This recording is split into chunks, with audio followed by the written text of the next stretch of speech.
tuning into the Real Talk podcast. This is episode number 3. If you've been keeping up with the Omicron and COVID 19, the BA.5 is a new Omicron variant that's out right now. It's more contagious.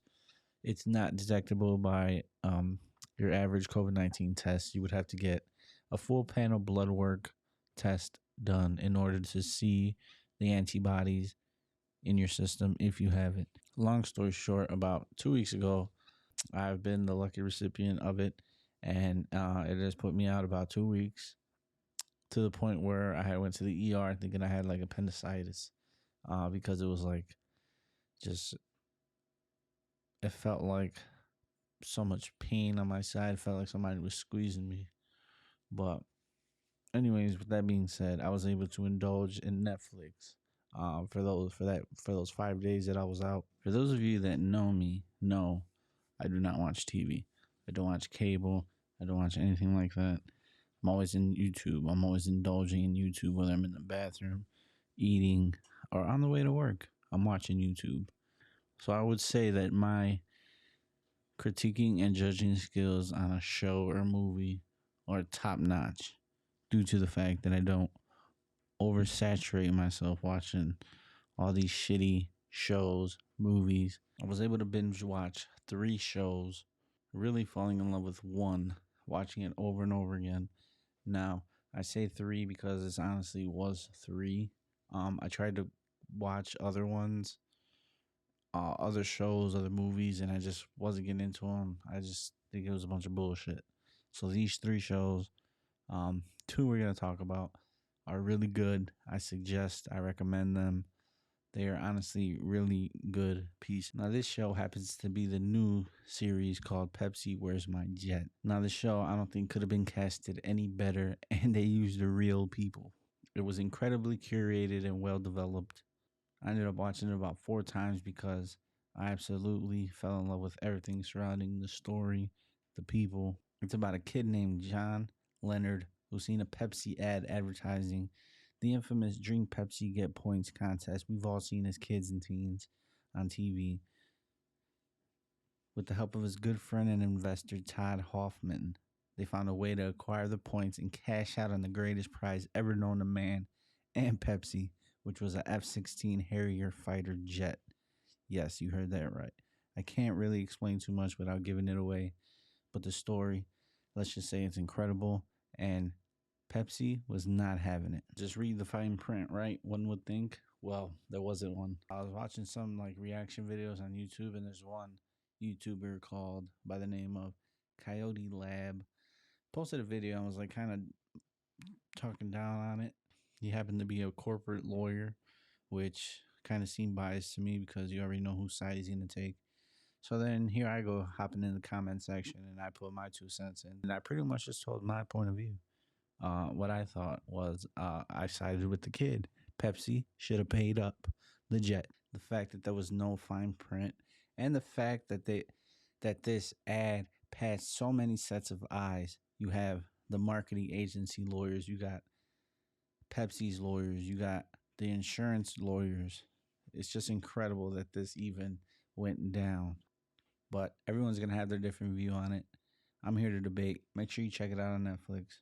It's called Pepsi Where's My Jet. The second show I recommend you guys watching, since we're in the midst of it, is the FIFA Scandal show. Growing up, I've played soccer. I've played in numerous FIFA sponsored tournaments here in Chicago. This one, I had to hit play on it.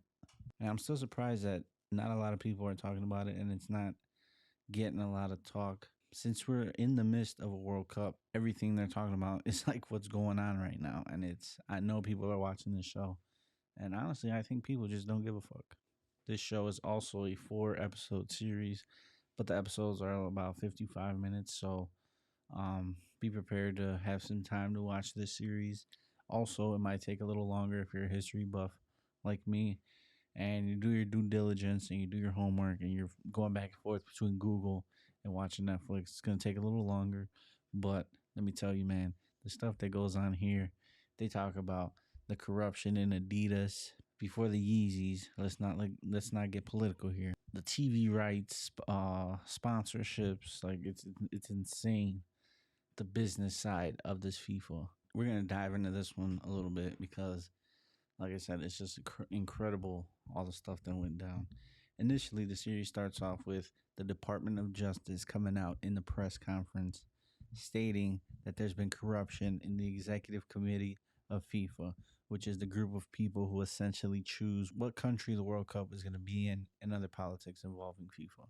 There was an ongoing investigation, 47 counts of racketeering, bribery, wire fraud, money laundering spanning 2 decades. According to the website ussoccer.com, FIFA was established on May 21st, 1904 by 7 national associations. You got Belgium, Denmark, France, the Netherlands, Spain, Sweden, and Switzerland to promote the game of association football as opposed to rugby or American football, to foster friendly relations among national associations, confederations, and their officials and players by promoting the organization of football matches at all levels and to control every type of association. Football by taking steps as shall be deemed necessary or advisable. Sounds just like FIFA, right? FIFA growing up, there were so many tournaments, all levels, between kids, teenagers, high school kids, college, even after college or during college. I'm sure there was all types of tournaments, but it's just insane. This is crazy. Going into a little more, Stanley Rouse, who was an ex-referee, someone who fit the moral code and role of FIFA at the time. This individual should have won the presidency, but lost to another individual by the name of João Avalanche in 1974. It was speculated that he bribed African countries, telling them that there'd be resources for their football in countries if they'd vote for him. It was speculated that right before the Congress, to where they voted for this World Cup, that they distributed envelopes of cash to everyone at the hotel in Frankfurt to persuade them and get their vote. A lot of people say that when this gentleman, João Avalanche, won, that is when corruption took over FIFA. Now the series on Netflix goes deeper into the corruption involving Joe Avalanche. Now, when he won the presidency, he hired an individual by the name of Sepp Blatter, who was known to make money. So Joe Avalanche wanted to take FIFA to the next level. He hired Sepp Blatter to make FIFA money. He's the one who acquired the Coca-Cola, the Adidas sponsorship, which at the time were the biggest sponsorships FIFA could have. One quote that stuck out to me the most in the series was, "If we can't fight corruption in sports, then why should we fight corruption at all?"